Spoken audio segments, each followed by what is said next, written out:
Assalamualaikum warahmatullahi wabarakatuh. Saya sedang bersama dengan senior saya, kakak kelas saya di Mesir, Al-Mukarram, Ustadz Dr. Damanhur Abbas. Nikmati kajian-kajian tausiah beliau yang bergizi, berkualitas di channel Ustadz Damanhur Abbas. Jangan lupa tonton, subscribe, like, share, and comment. Assalamualaikum warahmatullahi wabarakatuh.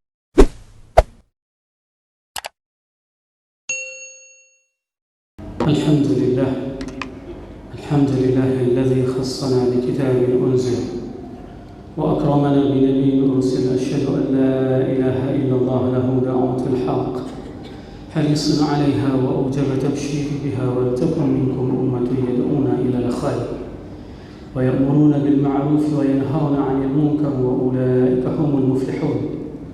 وأشهد أن محمدا عبده ورسوله بلغ الرسالة وأدى الأمانة ونصح الأمة وكشف الغمة حتى أتانا اليقين. ليلها كنهارها لا يزيغ عنها إلا حالك. اللهم صل وسلم وبارك وأنعم على حبيبنا وشفيعنا وزخرنا ومولانا محمد وعلى أزواجه أمهات المؤمنين وذريته وآل بيته وأصحابه أجمعين. يا أيها الناس اتقوا الله حق تقاته ولا تموتن إلا وأنتم مسلمون. وقال الله تعالى في القرآن الكريم: أعوذ بالله من الشيطان الرجيم. بسم الله الرحمن الرحيم. وإذ ابتلى إبراهيم ربه بكلمات فأتمهن قال إني جاعلك للناس إماما قال ومن ذريتي قال لا ينال أحد الظالمين. صدق الله العظيم.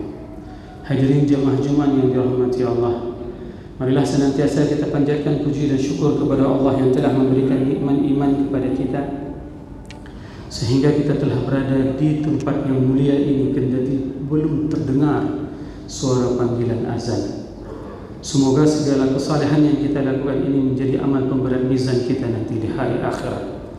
Salawat dan salam mari sama-sama kita sanjung sajikan kepada junjungan kita Nabi besar Muhammad sallallahu alaihi wasallam yang mengajarkan kepada kita segala aspek tatanan kehidupan. Rasulullah sallallahu alaihi wasallam mengajarkan orang yang paling dekat denganku nanti di hari akhirat adalah orang yang senantiasa menyebut namaku, berselawat kepadaku. Dan ini merupakan sayyidul ayyam, hari dari penghulu dari sekian hari. Maka nanti setelah asar itu merupakan momentum bagi kita untuk menunjukkan kecintaan kita dengan berselawat kepada baginda Rasulullah sallallahu alaihi wasallam. Semoga jemaah yang berhadir pada Jumat yang penuh dengan keberkahan ini merupakan di antara umat Nabi Muhammad sallallahu alaihi wasallam yang akan diberikan syafaat oleh baginda Rasulullah sallallahu alaihi wasallam dan akan disuguhkan air dari telaga Kautsar dari tangan mulia tersebut. Allahumma amin. Hadirin jemaah Jumat yang dirahmati Allah, Imam Ibnu Qayyim menjelaskan ada 3 bulan yang mulia di sisi Allah, di mana kemuliaan bulan tersebut itu dikarenakan beberapa momen-momen penting yang terjadi. Di antaranya adalah 10 hari di bulan Muharram. Itu dikarenakan Nabi Musa pada saat dikejar oleh tentara Fir'aun, Allah menyelamatkan Musa beserta kaumnya di bulan Muharram. 10 hari bulan Muharram itu merupakan 10 hari yang spesial bagi kita. Dan 10 malam di bulan Ramadan itu merupakan malam spesial. Dikarenakan apa? Dikarenakan di malam tersebut diturunkan Al-Quranul Karim. Dan 10 hari di awal bulan Zulhijjah yang akan kita masuki dalam beberapa hari lagi, sekitar dalam 20 hari kita akan memasuki bulan mulia tersebut. Bulan tersebut adalah bulan yang sangat erat kaitannya dengan ayahanda kita, Nabi Ibrahim alaihissalam. Ayat yang khatib bacakan tadi merupakan sebuah bukti pembenaran dari Allah terhadap bagaimana ketulusan keimanan yang dimiliki oleh ayahanda kita Nabi Ibrahim. Dan ketika Allah memuji, wa idz ibtala Ibrahim rabbuhu bikalimatin fa'atammahun qala inni ja'iluka lin-nasi imama qala wa min dhurriyyati. Nabi Ibrahim diuji dengan berbagai macam ujian dan Nabi Ibrahim dijadikan sebagai imam oleh Allah. Dan beliau tidak hanya menginginkan dirinya sebagai imam, sebagai pemimpin, tapi beliau memastikan anak generasinya, cucu-cucunya juga akan menjadi imam. Hal inilah yang membuat kita harus mempelajari bagaimana sosok ayahanda kita. Ujian apa yang dialami ayahanda kita? Ayahanda kita diuji untuk meninggalkan istri tercinta. 80 tahun menikah, tidak mempunyai keturunan. Hari ini tidak ada di antara kita yang sudah menikah umur kita 80 tahun dan kita tidak diberi keturunan. Ini membuat kita mempunyai sebuah harapan bahwasanya yang memberikan keturunan itu adalah Allah. 80 tahun setelah menikah, Nabi Ibrahim tidak mempunyai anak. Pada saat beliau mempunyai anak yang paling dicintainya Ismail, maka Allah memerintahkan kepada beliau untuk mengasingkan istri dan anak tercinta. Disuruh bawanya kemana? Ke tempat yang tidak ada sama sekali kehidupan. Mekah pada saat itu yang ada hanya reruntuhan Ka'bah dan hanya ada satu pohon. Maka pada saat itu Nabi Ibrahim meninggalkan istri dan anak tercinta. Pada saat dia melangkah meninggalkan ketuanya tanpa menoleh ke belakang dan sambil menghuraikan air mata yang menetes, dia tidak mau berpaling, takut nanti istrinya akan sedih melihatnya. Pada saat itu sang istri tercinta Hajar sembari menggendong bayi di dalam pangkuan, mengejar suami tercinta dan menanyakan kepada suami tercinta, "Wahai suamiku, kenapa engkau meninggalkan kami di tempat yang tidak ada kehidupan?" Pada saat itu Nabi Ibrahim terdiam 1000 bahasa, tidak bisa menjawab apapun. Setelah itu Nabi Ibrahim kembali melangkah dan dikejar sembari menggendong bayi yang bernama Ismail tersebut. Lalu ditanyakan, "Tegakah engkau meninggalkan kami di tempat yang tandus padang pasir, tidak ada kehidupan apapun?" Maka pada saat itu Nabi Ibrahim berhenti melangkah. Dunia seakan berhenti berputar. Butiran pasir seakan menjadi kaku dan membisu. Malaikat yang menyaksikan kejadian tersebut menanti jawaban dari ayahanda Ibrahim. Apa yang akan dijawab oleh Ibrahim terhadap pertanyaan istrinya yang ditinggalkan bersama anaknya di padang pasir yang tidak ada kehidupan sama sekali. Lihatlah bagaimana Ibrahim mendidik istri tercinta. Dia adalah seorang wanita yang soleh. Pada saat dia 2 kali menanyakan dengan pertanyaan emosional, maka Hajar pada saat itu merubah pertanyaannya dengan pertanyaan spiritual. Dia merubah, "Wahai suamiku, apakah ini perintah Rabbmu?" Dia rubah pertanyaannya. Apakah Tuhan memerintahmu seperti ini? Maka pada saat itu tanpa menoleh ke belakang, Ibrahim menjawab iya, langsung dia meninggalkan kedua orang yang dicintainya. Maka pada saat itu istri yang solehah tersebut bermunajat kepada Allah. Idzan, kalau memang demikian, la yudhi'anallahu abada. Allah tidak akan pernah menyanyiakan kami. Pergilah wahai suamiku. Pergilah engkau, selama ini adalah perintah Tuhanmu. Pergilah, karena Allah tidak akan pernah menyanyiakan kami. Dari kejauhan Nabi Ibrahim bermunajat, dan itu diabadikan di dalam Al-Quran dalam surat Ibrahim ayat 37, di mana Allah berfirman, "A'udzubillahi minasyaitonirrajim. Bismillahirrahmanirrahim. Rabbana inni askantu min dzurriyyati biwadin ghairi dzi zar'in 'inda baitikal muharram.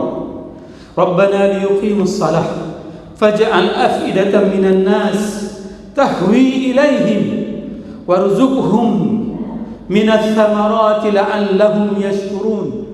Lihatlah bagaimana spektakulernya doa Nabi Ibrahim.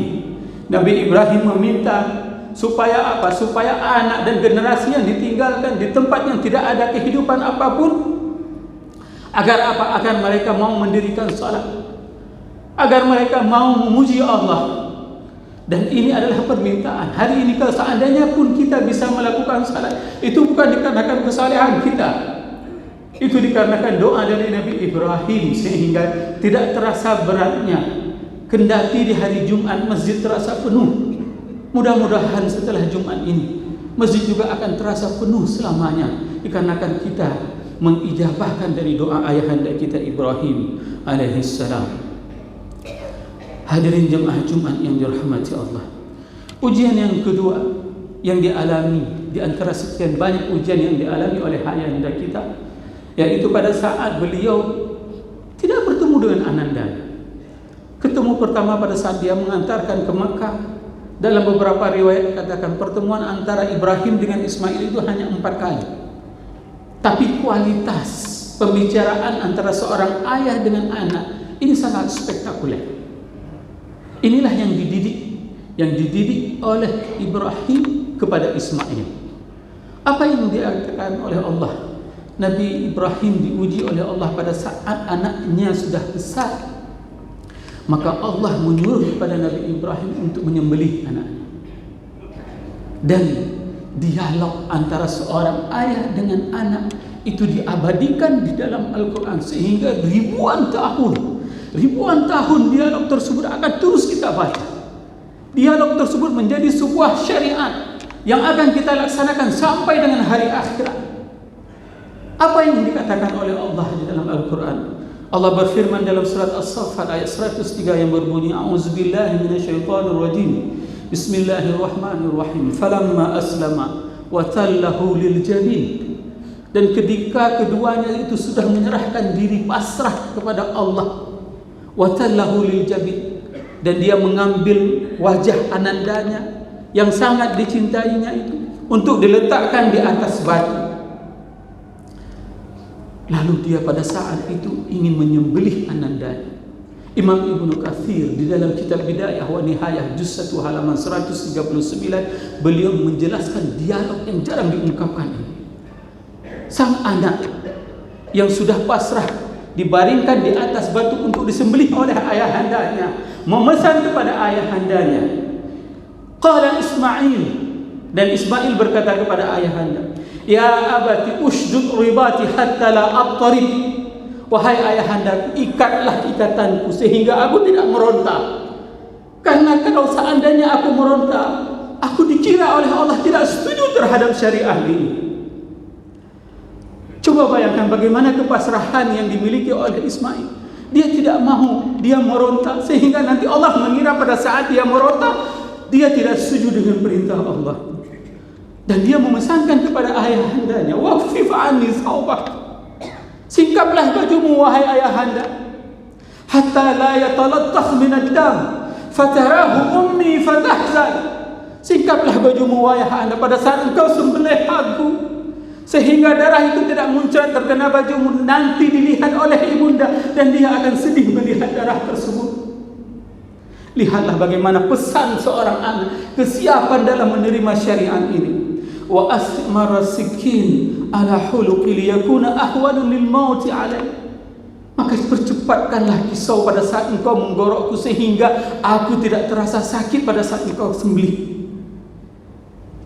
Fa idza ataita ummi, dan ketika engkau kembali kepada ibuku, faqra 'alaiha salam minni, maka bacalah, sampaikanlah salamku kepada ibunda. Lihatlah bagaimana ketubuhan dan keimanan yang ditanamkan oleh seorang ayah kepada anandanya. Khatib miris menemukan di masjid ini ada seorang ayah membawakan anaknya pada saat khutbah Jumat agar anaknya lalai, dikasih HP, disuruh anaknya untuk bermain HP. Dan ada pada saat khatib sedang khutbah ini, ada di antara jamaah yang seakan-akan sangat khusyuk menunduk matanya ke bawah padahal dia sedang bermain HP. Generasi macam apa kita hari ini, wahai ayahanda? Didiklah anakmu. Didiklah anakmu agar mereka menjadi orang-orang yang akan menggantikanmu pada saat engkau tidak ada lagi. Ajarilah bagi mereka bagaimana cara menutup aurat. Hari ini coba lihat di waduk dimanapun, anak-anak muda lari tanpa menutup aurat mereka. Di mana engkau, wahai para ayah? Nanti di hari akhirat engkau akan diminta pertanggungjawaban oleh Allah. Engkau akan diminta pertanggungjawaban, akan ditanyakan oleh Allah, kenapa engkau tidak pernah menegur anakmu pada saat dia keluar rumah dengan celana pendeknya dan dia menampakkan orangnya. Dan engkau akan diminta pertanggungjawaban oleh Allah pada saat engkau mempunyai anak perempuanmu itu keluar dari rumah miris di bulan Ramadan. Pada saat khatib pulang, itu diceritakan oleh salah satu seorang supir HIS. Dia menjemput anak wanita Aceh, 7 orang di Medan di diskotik bulan Ramadan. 7 orang dia jemput di diskotik di Medan dan dia bawa pulang kemari. Itu bulan Ramadan. Saya berbaik sangka mengatakan, mungkin bang dia bukan orang Aceh. Bukan Ustaz. Waktu dia intak tiro menggedong tiro pusung. Semua anak Aceh. Kemana ayahnya? Jangan sampai hari ini Allah tidak pernah meminta anak kita sebagai kurban. Tidak pernah Allah meminta anak kita sebagai kurban untuk kita sembelih anak kita. Tapi yang paling bahaya pada saat kita meninggalkan syariat kurban tersebut, Allah menjadikan anak kita sebagai kurbannya. Anak-anak muda yang terlibat dengan narkoba, terlibat dengan pergaulan bebas, semuanya akan menghabiskan uang ayahnya. Sampai dengan salah satu jemaah pada saat seorang ayah sudah tidak mampu lagi untuk membiayai anaknya, dia katakan kepada anaknya dengan pasrah, "Nak, ini merupakan harta ayah terakhir untuk mengobatkan kamu, sudah gila." Bayangkan, dia sudah direhab 9 kali dan pilihannya hanya 2, antara gila dengan sembuh. Maka dia, orang tuanya mengatakan kepada nyopeng long terakhir, menyahana puleh kakek matikah. Coba bayangkan, terkadang kita mau mengeluarkan harta untuk hal-hal seperti itu, tapi kita tidak mau mendekatkan diri kita kepada Allah dengan syariat kurbannya. Hadirin jamaah yang dirahmati Allah, seharusnya kita mendidik generasi kita dengan baik. Lihatlah kafe-kafe pada saat Covid. Kenapa kafe bisa melarang semua yang tidak pakai masker tidak boleh masuk? Hari ini kafe-kafe juga harus mempunyai peran, warung harus mempunyai peran. Siapapun yang pakai celana pendek maka tidak dibenarkan untuk masuk kafe dan warung. Ini adalah menegakkan syariat Allah. Syariat ini pernah disampaikan wanita pada saat diturunkan ayat tentang hijab ini, maka tidak ada satupun lagi yang menampakkan auratnya di Madinah. Lihatlah mereka, begitulah mereka konsisten dalam menjalankan syariat Allah di atas muka bumi. Semoga apa yang khatib sampaikan ini bermanfaat kepada khatib dan kepada jemaah semuanya. Barakallahu li wa lakum fil Qur'anil Karim wa nafa'ani wa iyyakum bima fihi minal ayati wa dzikril hakim wa taqabbala minni wa minkum tilawatahu innahu huwas samiul alim.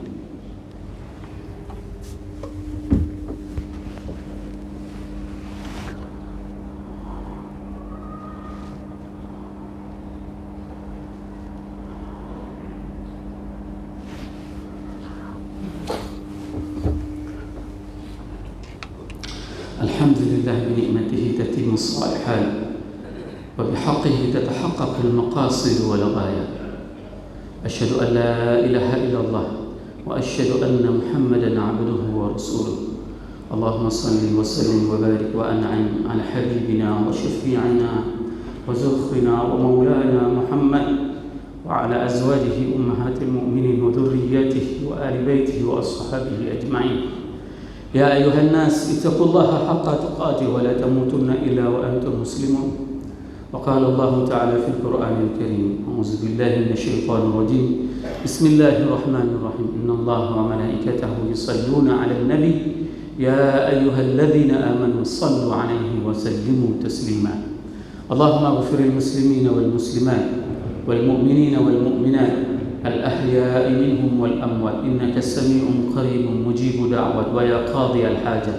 ربنا لا تؤاخذنا إن نسينا أو أخطأنا ربنا ولا تحمل علينا إصرا كما حملته على الذين من قبلنا ربنا ولا تحملنا ما لا طاقة لنا به واعف عنا واغفر لنا وارحمنا أنت مولانا فانصرنا على القوم الكافرين. اللهم أعز الإسلام والمسلمين وهلك الكفرة والمشركين ودمر أعداءك أعداء الدين. اللهم انصر إخواننا المستضعفين المظلومين في بيت المقدس. اللهم انصر إخواننا المستضعفين المظلومين في كل مكان. اللهم ارزقنا بأن نصلي في بيت المقدس حر عزيز. ربنا آتنا في الدنيا حسنة وفي الآخرة حسنة وقنا عذاب النار وأقم الصلاة.